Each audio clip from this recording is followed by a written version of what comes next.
Momento de saludar como cada lunes a nuestra coach, Juli Casnati. Juli, buen día, bienvenida.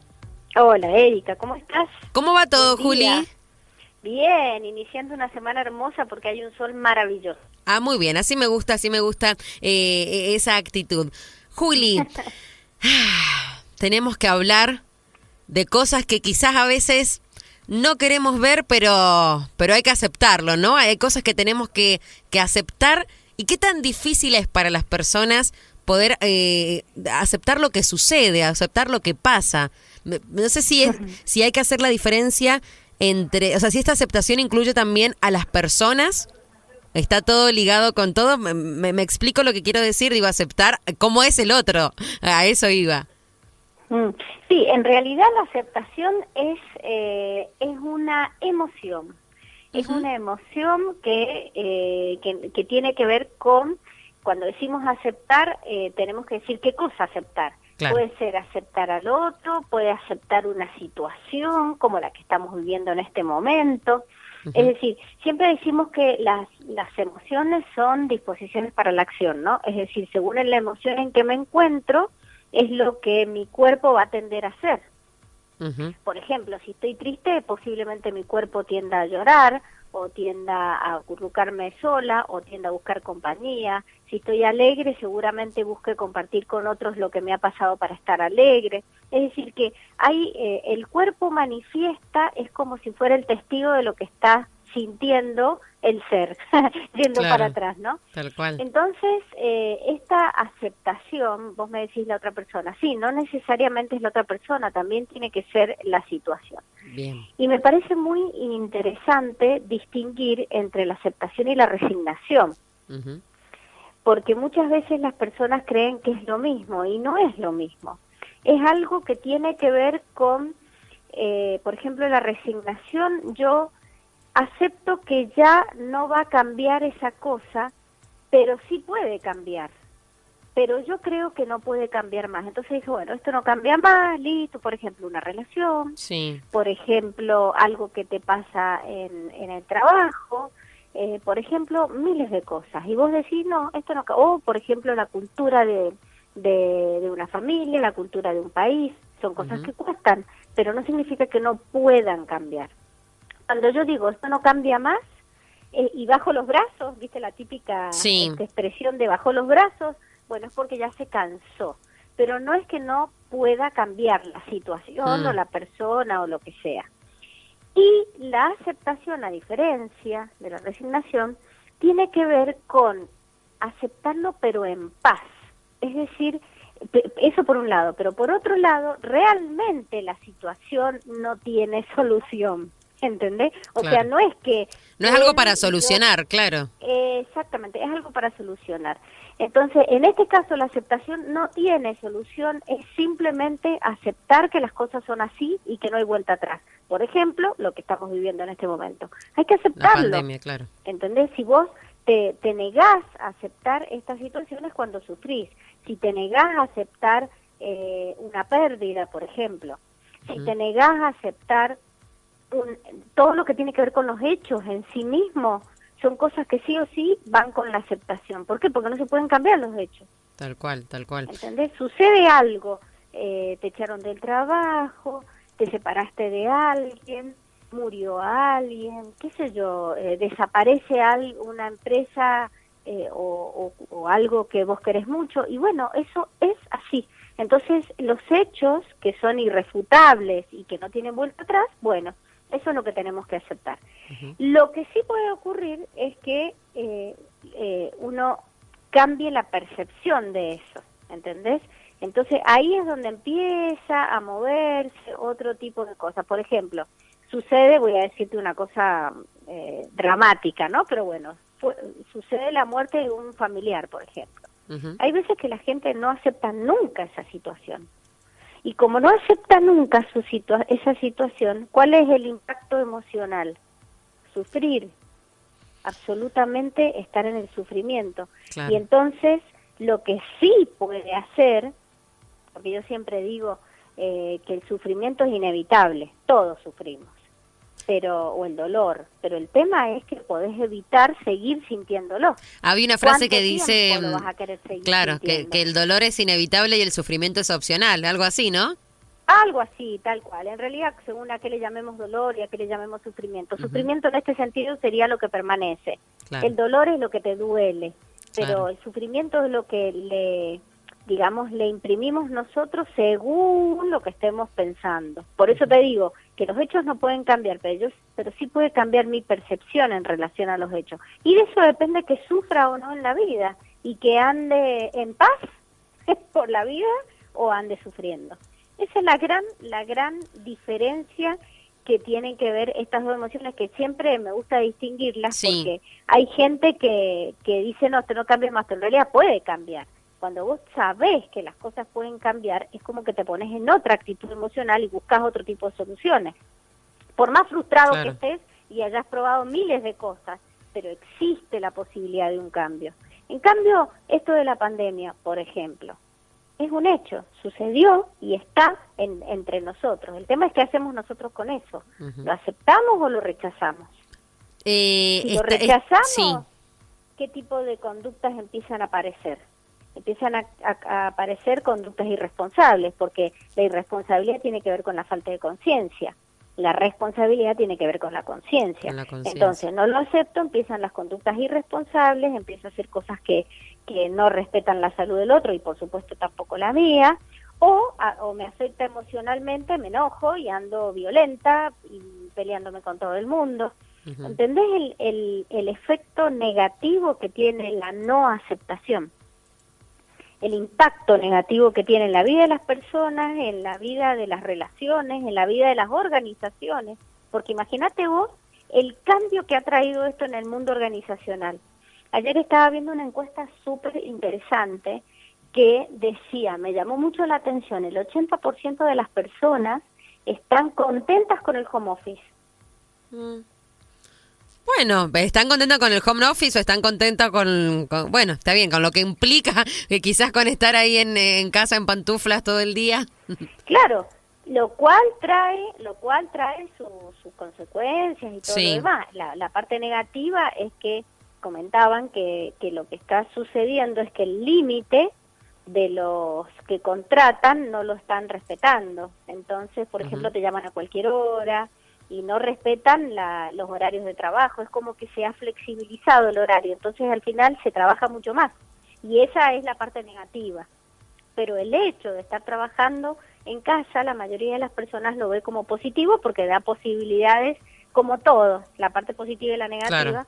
de estar más en familia, de hacer un montón de cosas que antes no se podía hacer, el contacto con los hijos y todo lo demás. El tema es encontrar el punto medio, pero hay personas que no se adaptan a esta situación, no la aceptan, y volvemos a la aceptación, y quieren seguir en la situación en la que estaban. Las personas inflexibles emocionalmente son las que no se adaptaron, y las que no se adaptaron lo están sufriendo. Tal ¿Por cual. qué? Porque quieren seguir haciendo lo que estaban haciendo antes. O sea, antes. Salir de la zona de confort es una cosa que a todos nos cuesta.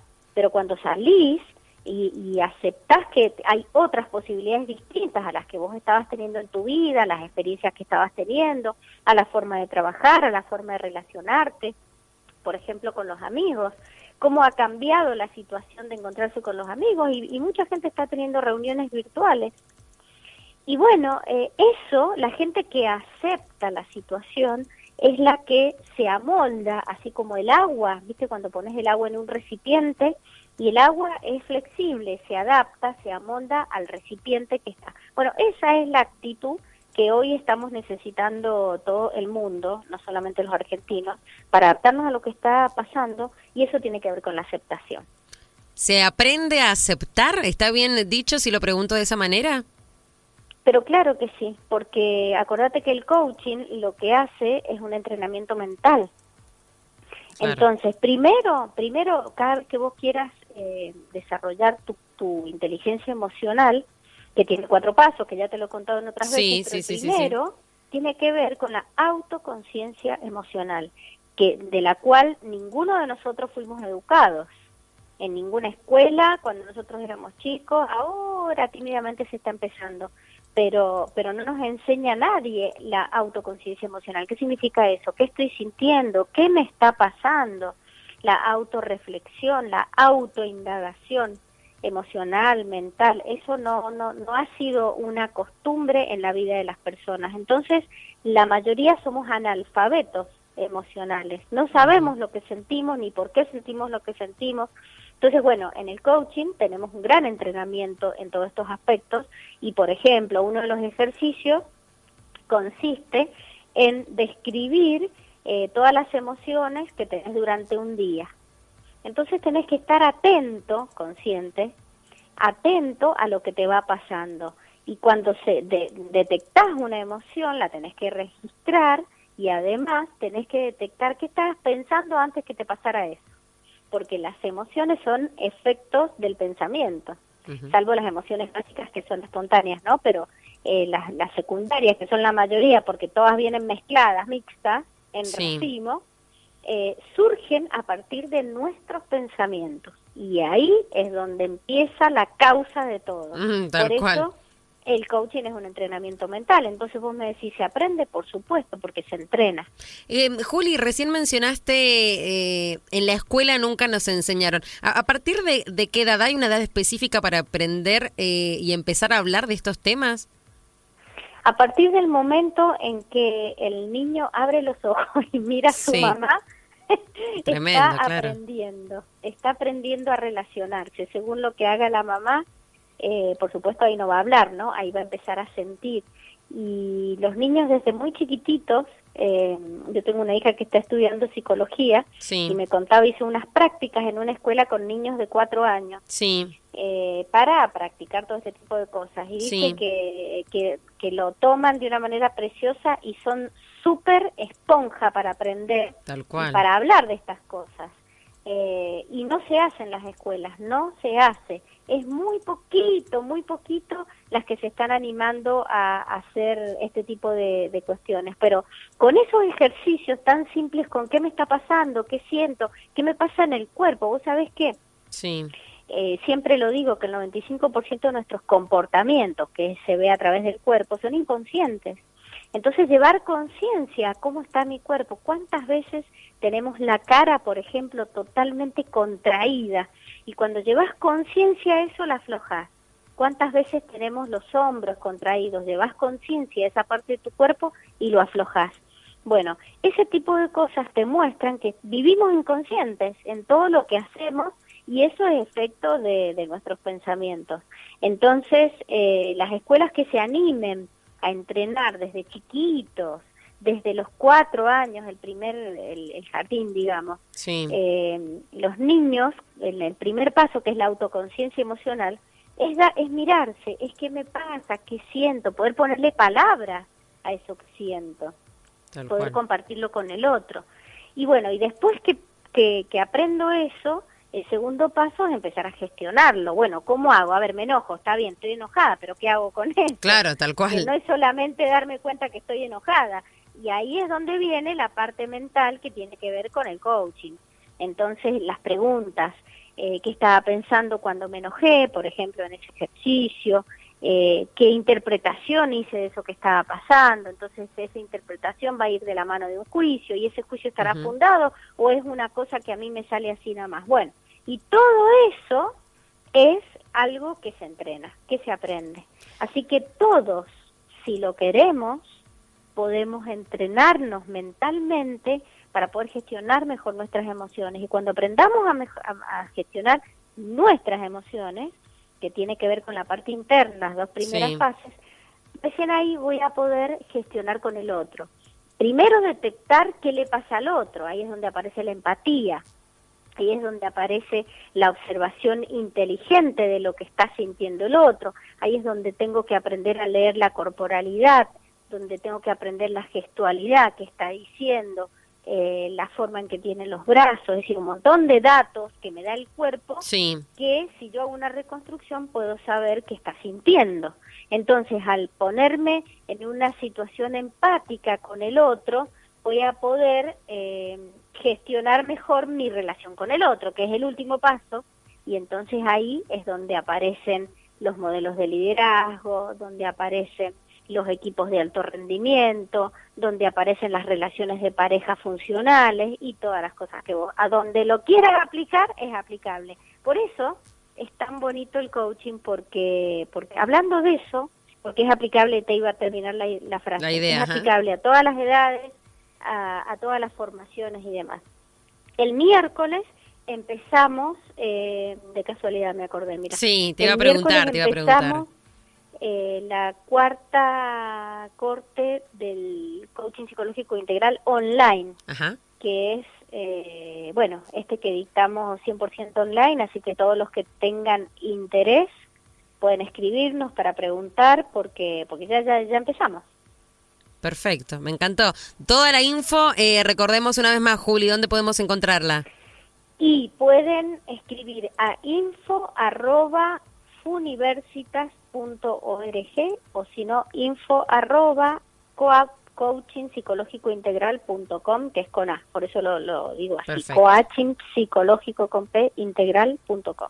Juli. Entonces ahí nos escriben y les pasamos la información y bueno, en que dura 1 año este programa, porque mucha gente se cree que para ser coach haces un cursito de fin de semana y ya está, y no. Imagínate vos todo esto que yo te estaba diciendo hace un ratito. Tal cual, tremendo. ¿Cuánto tiempo nos lleva? Es más, yo creo que es una cosa que lleva toda la vida.